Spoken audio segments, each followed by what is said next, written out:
Rice Harris, I want to thank you so much for coming on the My K-12 Career Show to share your story with our viewers and our listeners. Could you please tell us what's going on in your life and your K-12 career right now? Oh, Dr. Williams, thank you so much for having me.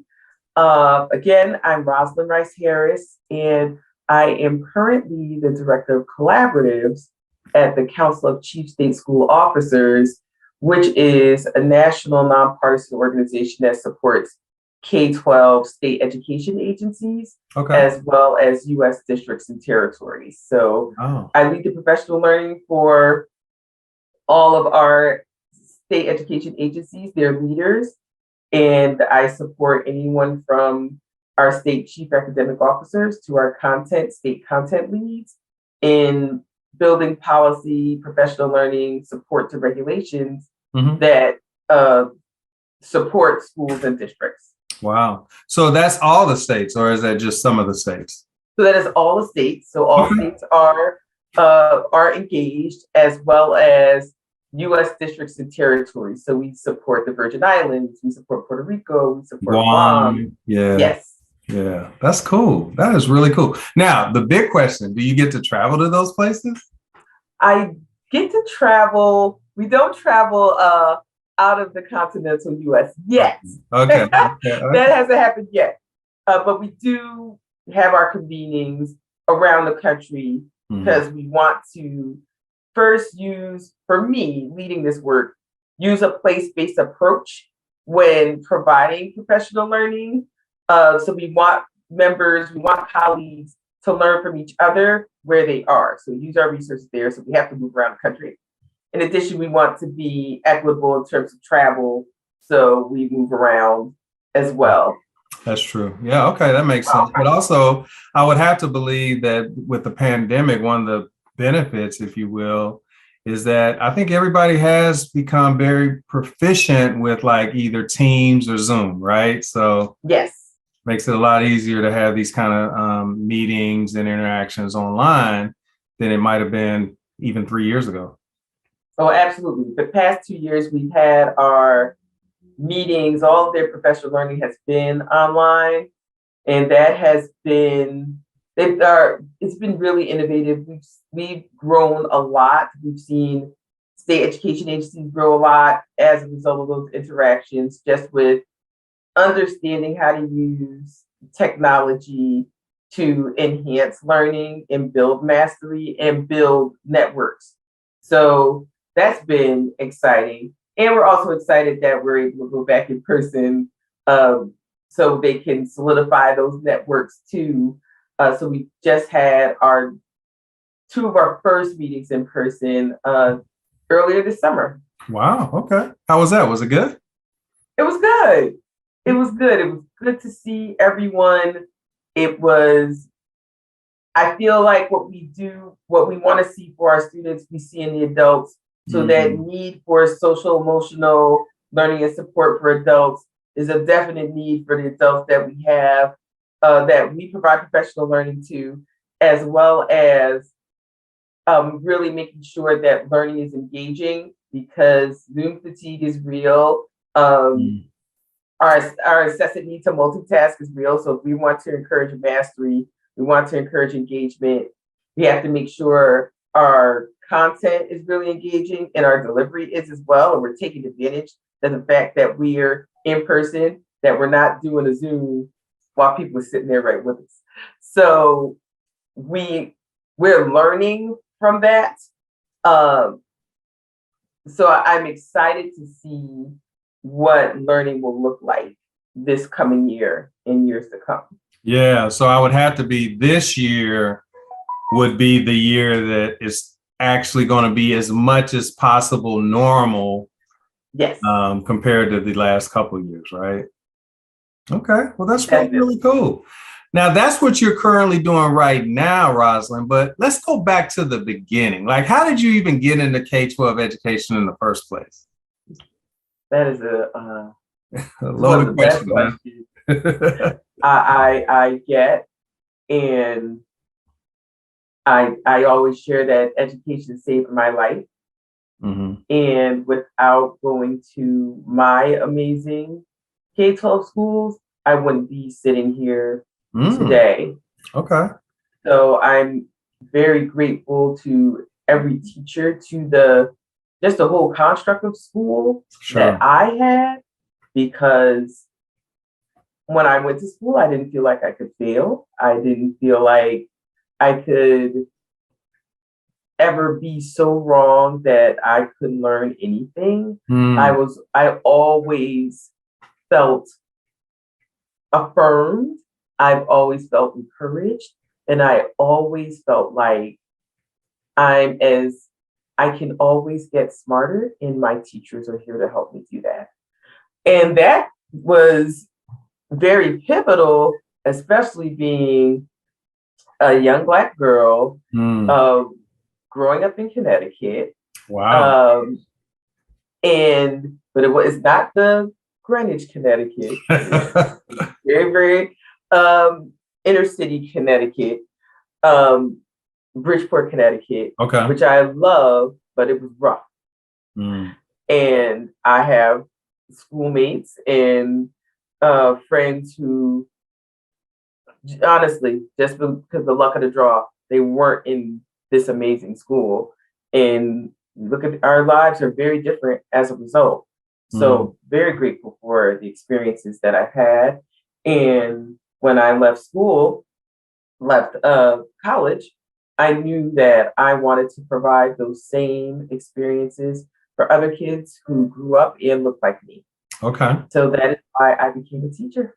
Wow.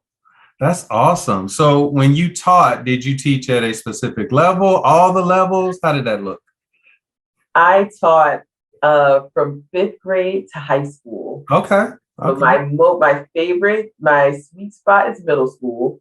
Okay. So I taught middle school. I taught middle school for 6 years, and then moved from teaching to becoming an instructional coach, teacher, resource teacher, then moving into administration, Okay. because with each move, I wanted to first expand my impact, Mm-hmm. and I wanted to impact communities. And I knew, yes, I do that as a teacher. What if I can support other adults in doing this same type of work, helping them be the best they can be, so then we can multiply our impact, which is Mm, why I said, oh, I'll become a coach. Oh, I'll become a school leader. And did that work. And we we left legacies. I'm so grateful for the work that we've done. And I was a principal for 11 years wow. before moving into central office and supporting Title One. And all of that was around school improvement. Because the only types of schools that I've worked in were schools that were in improvement, and had the awesome opportunity to learn about learn and implement promising practices for our kids and for our adults and our communities that truly transform our communities in the way we learn, the way we interact, the way we engage, the way we empower, um, so that those changes lasted after we left. That's So awesome. I moved to central office to do that work, to grow that work, and did that work for a few years before moving into national nonprofit education work. Wow. So what school district were you in Maryland? I was in Baltimore City. Oh, wow. Okay. Very good. A lot of people, they might not be familiar with that area. You have Baltimore City and then you have Baltimore County, right? And so those can be pretty different too. Very much. So my first day teaching in Baltimore City, my car was stolen from in front of the school. Wow. Your very first day. And yes, came out, the car Welcome was to stolen. K-12 education. Welcome, welcome. Teaching middle school, we're in a K-8, recently reconstituted school, was a community, poverty it is real. There's in that poverty, there's trauma, in Baltimore City, if you understand the history of Baltimore City, it's it's been very poor for a very long time, Yeah. since the steel mills and the factories have left. So there is just a void in the city that they're working really hard to come back from, and it's very hard. So it hit some communities harder than others, and the community that I served was hit really hard. So yeah, my car was stolen the first day. My principal said, "I hope you're coming back." And I said, "I gotta come back. I gotta make money to buy a new car." And but in 3 years, it went from me having my car stolen Mhm. to my children sitting outside because they know I stay at school late to prepare for them, Wow. watching my car. Wow. So that is the power of relationship Sure. and being that warm demander, having high expectations, but I'm going to scaffold for you to get there. And yeah, then we'll go through it again. You're not going to have the scaffolds because I'm not going to be there. But now you know how to strategize, how to cope, and how to be resourceful to find those answers for yourselves. So I I am committed to that and learned how to become committed to that while teaching in Baltimore City. Wow, that's powerful. Now, since you worked in Baltimore City and you shared that experience, which I'd have to believe, it's easy to look back and kind of laugh about it, but I would have to believe it was pretty traumatic, just going through that when you were going through it. I'm sure there are people that are watching us right now that might be in their first, second, or third year, that maybe had a really tough year this year. Like, what kind of advice would you give to those teachers that are new to our profession? They might be in an inner city school. They might have had a tough year, especially, dealing with all that the pandemic brought, to our world. And then on top of that, they're in a brand new profession. What kind of advice would you give to them? Oh, that is a big question and a good question. I I support learners at all levels, and it's been traumatic these past 2 years for everyone in Hmm. every place, and especially for our new teachers to don't give up. This Mm, is this is hard work. This is life work. This is legacy work. And first, give yourself some grace mm, because you are allowed to recognize your trauma. This has been traumatic for everyone. And I want you all to take time to figure out what can what can you do to help feed you, to help you get through the days, the weeks, and so on to get through the year successfully. And what I also urge educators to do is to understand as much as we were hurting, so are our kids. mm, So, how do we create spaces in our classrooms, in our schools, to support our kids in processing what that trauma feels like, what it looks like to them, what this loss is coming out to be? Because many times, again, working in kids, working with all ages, but kids, especially now, don't have the language yet. They don't have the words yet to express what they're going through. So our kids who need the most love express it in some of the ugliest ways. It makes it very hard. yeah, that's true. Um, I urge my teachers, I urge my leaders to find a redeeming quality in each and every kid and to work on those relationships first. However, that doesn't mean pity. It doesn't mean pity. It means that I want to connect with you as a human to human, person to person, your likes and dislikes, and how can I best connect and accommodate you in the classroom? Because these are my expectations and being clear with those and making sure that it's not so many that you can't keep track of, Yeah. But it's enough to know that, yes, we're teaching content and we are growing people. So figuring out what that happy medium is, and I know the districts and your leaders are saying you have to cover all of this content and do all of these things. Kids cannot learn in chaos. So you have to bring a sense of order and safety, both physical and social emotional safety first. Concentrate on that, and the rest will come. Love it. That's really, really good advice. Thank you so much for sharing that. I also think that the worldwide pandemic has really kind of brought to the forefront in the spotlight this whole issue of mental health and self-care. How have you personally handled the pandemic as it relates to your career, your family, etc.? It was a tough transition. I I thrive off seeing people. So not being able to interact with people physically was really hard. Mhm. We had to make immediate shifts from in person to virtual learning, which everyone had to do. Um, and we're doing it for adults, which it does look different. And Mhm. I also had the same fear. I had the fear of what this pandemic would bring, um, health wise, to my family, my friends. There was a lot of so much news, so much information. It was overwhelming.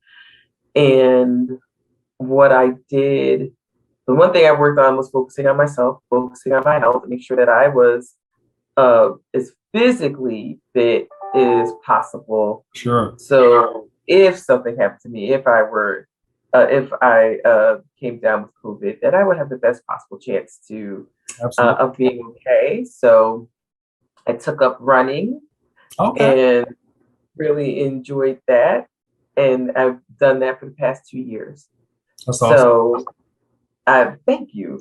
Yeah. So I've done that, and another thing is that I made sure that my that I had peer groups, that I had groups of people whom I can connect with, confide in, who and I can support and they would support me.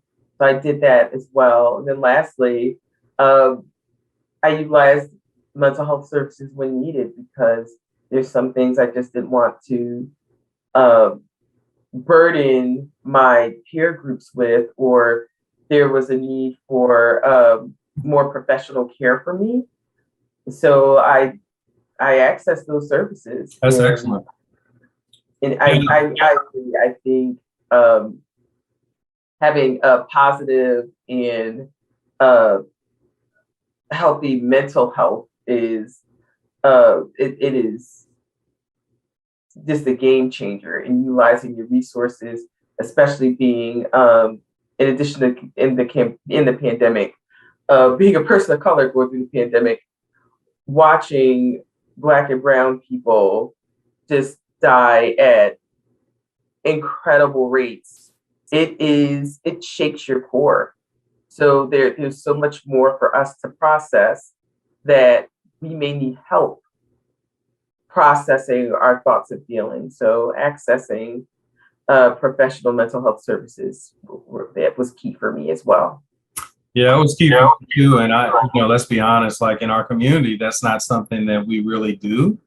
And so I really appreciate you just sharing that. And I just want to, just encourage anybody that's watching, like, your health is your wealth. Like if you don't have Yes. that, you don't have anything. And so to me, I think more than anything, especially being in my early 50s, it just really kind of crystallized how important it is to just really take care of myself and make sure that my cup is full. I have this water bottle here. If I go into the building and my school and I'm on empty, it's really hard for me to pour into anybody if I'm on empty, right? Exactly. And so I really just try to go in and make sure that I'm straight. And if I'm not straight, like you said, to your point, just be willing to get the help and be vulnerable and be like, hey, I need the extra help. I need the support.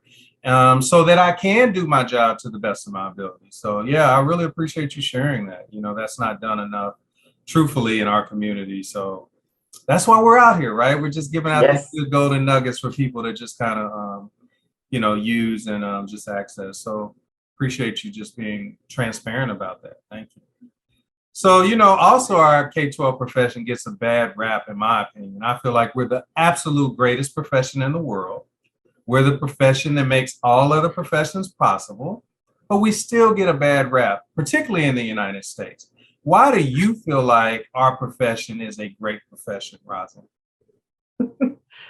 Joseph, I'm working really hard how words to use to explain my thoughts on that. Um, so I think this to be transparent, because everybody went to school, everybody thinks they know what good teaching and learning looks like, and they can tell us what it is. Yeah. And I'm like, well, everybody went to the doctor. We don't all tell the doctor what's wrong with us. But for some reason, for education, I feel that's one of the things, the uh, determinants of why there's so much opinion on what we say and do. In addition to, it's taxpayer payer funded, and people want to have a say in where their money goes. Um, and I think, especially now sitting where I sit with national policy, I there's a lot there's a lot of decisions being made for and regarding educators, but not by educators, Hmm. which then the opens up the profession for additional criticism, and especially in public schools, with the majority of our children in public schools, that we're dealing with the human product, and the families are part of that product. So if you're watching your child progress through grade levels, you're going to have opinions, and those opinions coalesce um, into either praise and or criticism. I found it was very interesting to watch when we first entered the pandemic in 2020, how teachers were regarded as heroes for this very quick transition, and doing these amazing things virtually to engage students, and their bravery and selflessness, and going into communities, passing out computers, resources, all of these things. And then when felt like it was time for kids to go back to school, and teachers were very concerned about the rollout of back to school, that teachers turned into the pariah, that they were lazy, that they were, and that is far from the truth of what teaching, the profession, and the work Yeah. that goes into being a strong teacher. Um, so I so it's so there. So I think it's a variety of things. It's that all of our kids go to school, we watch progression, and we form opinions. We vet those opinions out, which then coalesce into these larger opinions, actions, and stances. That there's policy being created, that there's majority of people are not teachers, but they're creating policy for us. Um, as well as, yeah, we one universal commonality people has, that they've all gone to school. Yeah. So we all talk about our experience. Um, so I think that supports people in saying in what they think, in their opinions, and their opinions being true. Um, I I think that the tide is definitely changing, Mhm. because people are showing, especially our teachers are showing with their actions, with leaving the classroom, resigning their positions, saying that enough is enough. I this is, just as you said, Joseph, this is the profession that creates all other professions. Yeah. So how do we ensure that we're holding our teachers in high esteem? Yeah. Yes, we all need to grow as professionals, but who deems that? And who paces that out? Because our teachers can't be everything to everybody, and then you expect that same longevity of a 25, 30-year veteran in the classroom. It's that work, that type of work is no longer sustainable, and more is being added. And I think it's unrealistic for us to say, yes, you're going to be the master of all contents. You're going to be able to be the social worker and um, be able to call and support kids at all of these different levels with a larger size classroom with inadequate resources, and then be expected to be successful. No teacher should have to put together a donor's choose or GoFundMe to get supplies for their classroom. No teacher should have to get a second job in order to stay in the classroom. None of those things should happen. And then you're like, well, how come my kids are being successful? Well, that's only two things. And there's other things too. Yes. I know that we need to support our teachers in addressing and breaking down barriers for equity, because many of our teachers currently do not look like or reflect the experiences of our public school kids. The majority of our public school students are minority students. It's a growing population, and many of our teachers are white females. So our teaching population is not going to just turn and change anytime soon. Yeah. How do we then build these supports for the teachers that we currently have to be the most successful as they can be with our children and beyond what they think, because the mind can fix you for a variety of reasons. How can we support our teachers in pushing past their thinking to ensuring that each and every kid is successful and they're successful as well? Because I hear what everyone says about teachers. No one comes to work saying, I'm just going to fail these kids and be okay with it. That's no true. one does. That's true. That's very true. No, that's fair. No, I appreciate that perspective. Yeah, I mean, I don't know how we fix a lot of the issues that we have in K-12 education, but I also feel like, at least I was hoping, very optimistically, that the pandemic would help the public as a whole to really respect and appreciate what we do every single day. And I agree. I think you're right. I think in the beginning we were kind of looked at as the heroes, and man, that narrative changed. That narrative changed like halfway through this pandemic. But I also feel like on a certain level, people all realize, whether we're talking about the United States or any other country in this world, like, you have whole economies that cannot run if there's no school, right? Yep. And, I think I would hope, and maybe this is wishful thinking, I don't know, but I would hope that having your child in their bedroom and that bedroom had to be their classroom gave you a much greater appreciation for what we do as K-12 educators. But I think, to your point, you're right. I think that a lot of people just, they realized how hard it was, but they were also ready to get their kids back into school by any means necessary, even if it meant putting our own lives at risk by having them there. So, I just feel like there needs to be some balance there. But I also feel like this is one of the reasons why I started this show. Like, y'all need to understand what we do for your children, with the potential risk to our own children and our families, right? And so, I really appreciate that perspective.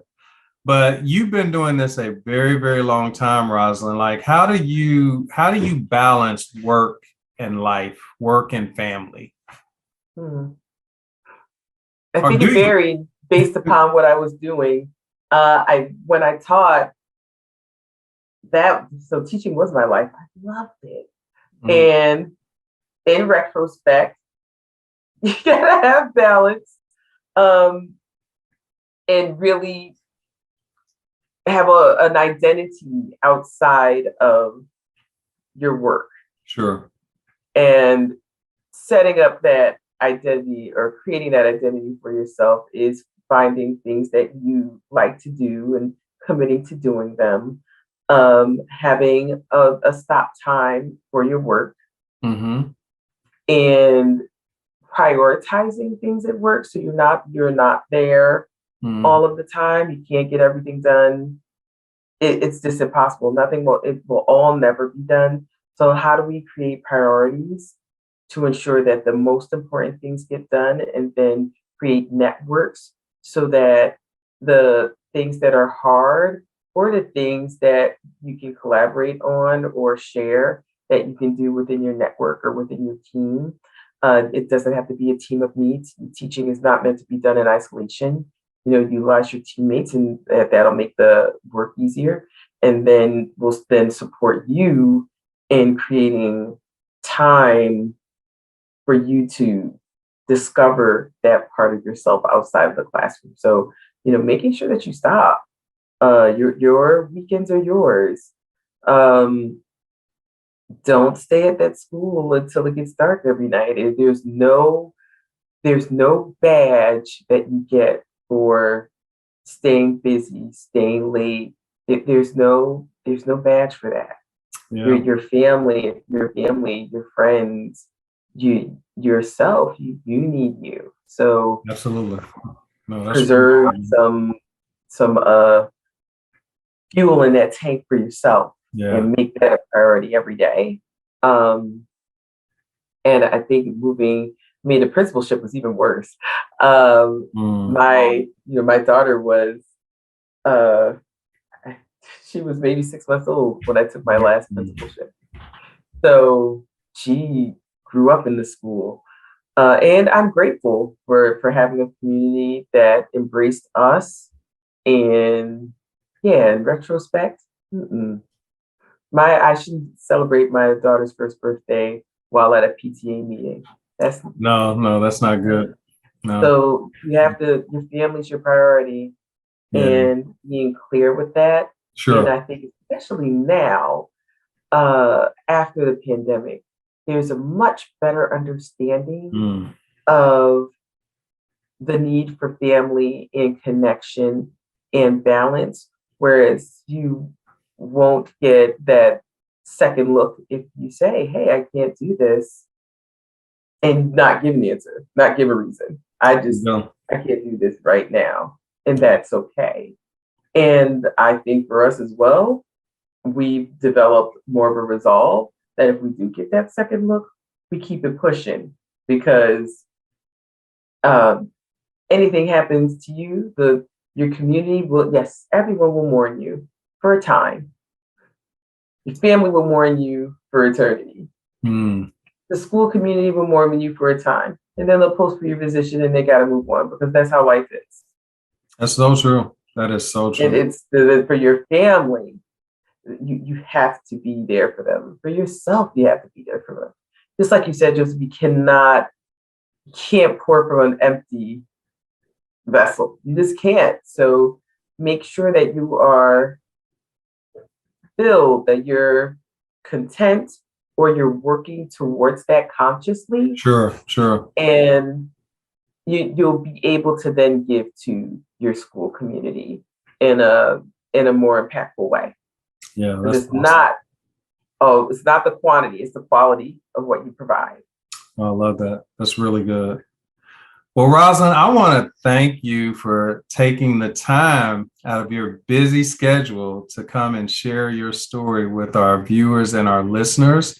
And I also want to acknowledge you for all the great work you've done all these years, whether it's been as a teacher, an administrator at the building level, and a district administrator, and now working at the national level. I just want to acknowledge you for all the great work that you have done in your K-12 career. I started this program, I started this show because I wanted to honor and celebrate and showcase K-12 educators like yourself. And I am so grateful to you for all that you've done. And I'm also grateful to you for coming and being with us on the show today. So thank you so much. Really appreciate it. Oh, thank you. I'm really grateful to be able to connect with you, share a little bit of my story, and willing to connect and share some more, connect with any viewers or anything that you need from me to support this effort. I appreciate it. That's awesome. Well, before you leave, why don't you give our viewers and our listeners some parting words of wisdom? Tell us how we can connect with you, and then we'll say goodbye. Oh, thank you. Parting words of wisdom, that being an educator is the most transformative role that you could ever take. And the great thing is, you could be an educator in any space that you can educate in and out of the classroom. And if you start someplace, you don't have to end there. And the beauty about what we do is that every day is new and that we are able to define what excellence is for ourselves as well as for our kids. Love it, love it, love it. How can we connect with you? Oh, yes. You can connect with me via email, and my email is rosalynriceharris@gmail.com, or via LinkedIn at Rosalyn Rice Harris. Awesome. That's really, really cool. Well, thanks once again for coming on the show, and we wish you all the best. And if you're ever in the other Washington, please feel free to connect with me and we can meet in person. I really would appreciate that. Thank you so much. Dr. Williams, thank you so much. You take care, and thank you again for this opportunity. I appreciate you. All the best. Same. Take care. All right.